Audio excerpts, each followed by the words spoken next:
Hi guys, good afternoon, happy Monday, hope you all had a great weekend. Today and tomorrow left of the month, the quarter, the first half of the year. Relatively quiet morning in equities. They recovered from their third gap down in 3 weeks. We're actually probably testing for me, what would be the most important level. You've got just this area where there's been some good previous buying. You can see when that gave way on Friday, it then turned to resistance once, twice, 3 times, maybe 4. We'll soon find out. Got a cash open obviously in an hour and a half.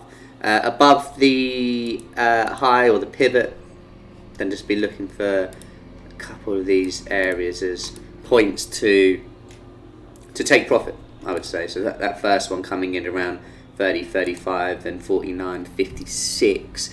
We have been gradually grinding higher, and those lows as well have been drifting to the upside, but that gives us this potential trend line that could lead to a move lower, taking profit at the handle, and then the low of the week is how I'd be looking at that. The pound, really nice opportunity earlier, the retest of Thursday's low. You can see we came up, hit it pretty much to the tick, that drifted down and made a new low for last week. However, we are just starting to see a little bit of a recovery. So where we finish this hour will be quite important. Do we get it back above last week's high? Do we actually finish this candle in the positive, and maybe we can start to drift to the upside? We'll have to wait and see, but obviously a lot of hurdles for us to get through before this pound can recover. And also to the downside, because it is the lowest it's been for quite some time,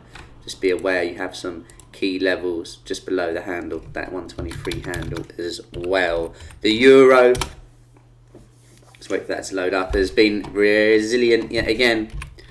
It really has. It gave a couple of opportunities, didn't it, on this previous high last week. It pushed on, then came back, and again another push. And I think the opportunity here was really once you got that nice close above Friday's high, retest come down around sort of 8-9 o'clock, and that's led to the push. So levels to be aware of, just above the R2, I would have that marked up. You can see potentially why we're just struggling to get through these highs here. It was a good low point before a bigger breakdown that we saw last week, so we're just retested that now. But for me, 112.86 and 113.07 are the key points that I would be keeping a look on. Gold on futures, are we going to get 1800?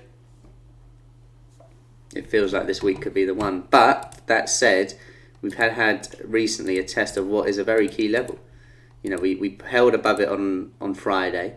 We then found support just now, below there. Then suddenly we are back in that little mini range that we did have before the moves into the end of Friday as well. So gold is, I think 1800 happens, but you could have been saying that for a long time is what I'm saying as well. We're just at the top of this range, albeit trying to break through. Is Monday going to be the time it happens? Probably not. Maybe need the sort of the month and quarter to finish before we then push on.